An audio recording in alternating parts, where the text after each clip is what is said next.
Hey everyone, it's Mike with another travel and credit card video. And have you ever received an email from an airline or hotel for a promotion to buy points? Well, I have, and I think it's a good time to discuss and considering we should buy those points and see if it has value. So let's get into this discussion right now. So sorry to digress a little bit, but we'll get to the regular content in a second. So I've been doing videos for over a month now, and I'm seeing the statistics of 84% versus 16%, where 84 is not subscribed versus 16% subscribed. Please consider subscribing to my channel, like the content going forward, so I can keep creating great content going forward. But otherwise, let's get back into the discussion. So let's start with the first example here, and we're going to buy points through the hotel chain of Hilton, through the Hilton Honors loyalty program. So to my knowledge, there is no current bonus points promotion going on for Hilton. So right now, if you go on the website, you'll see that you can buy, for example, 10,000 points for $100, which if you do the math, that's about 1 cent per point, which actually isn't too bad. As we know historically, Hilton Honors points on average are about 0.5 to 0.6 cents per point. So you can see there's a little bit of value, but not that much to my opinion. And so my recommendation is I think you should probably not buy the points unless there's a promotion that elevates it maybe to 2 cents per point, because I just don't feel it's worth based on how much you're paying, especially with how Hilton and the points are so high.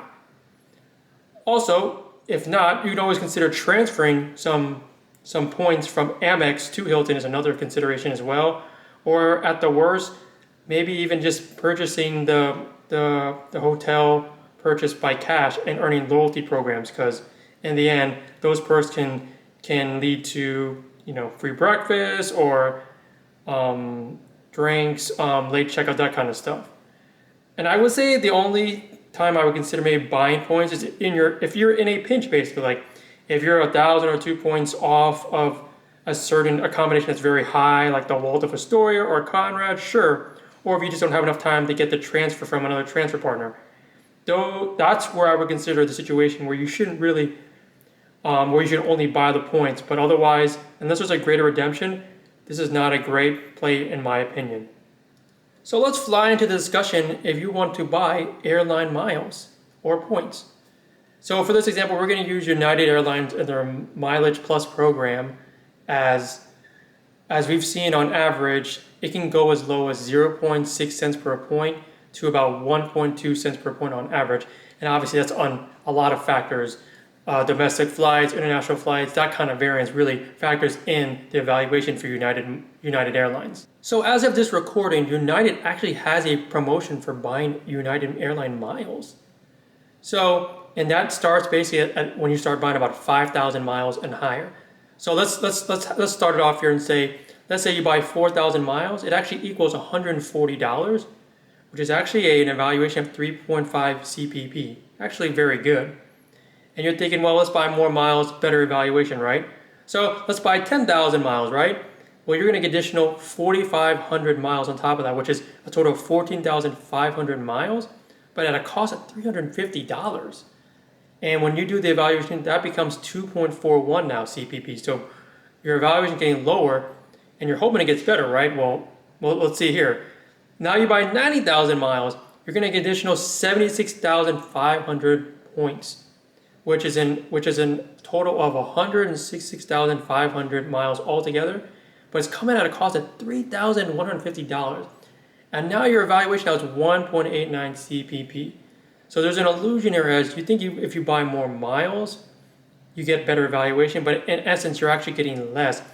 And I'm going to explain why it's getting worse in the next discussion. So you can see here that, and I'm going to pull up an article from the Points Guide, that United Airlines has increased their prices up for about 33% more lately.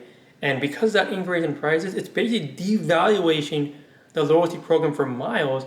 And now you see why when you buy miles and the price increases, it doesn't help because the balance is not there. So that's another reason why for this situation, I would not buy United Airline miles.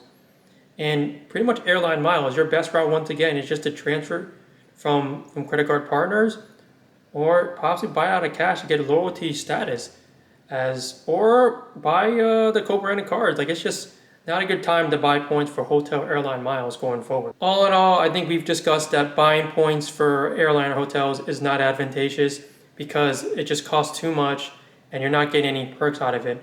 Whereas if you buy through the co-branded card, you're going to get perks for hotel loyalty staff, stuff like that. So let me know in the comments below what you all think about my analysis on this, and if you feel maybe it is advantageous to buy airline points and miles to book accommodations. It is in some circumstances, but I would feel in most cases it's not. So please let me know what you think, and as always, please like, subscribe going forward as I create more content going forward. As I say always, life is short, travel everyone, have a good day. Thanks for watching.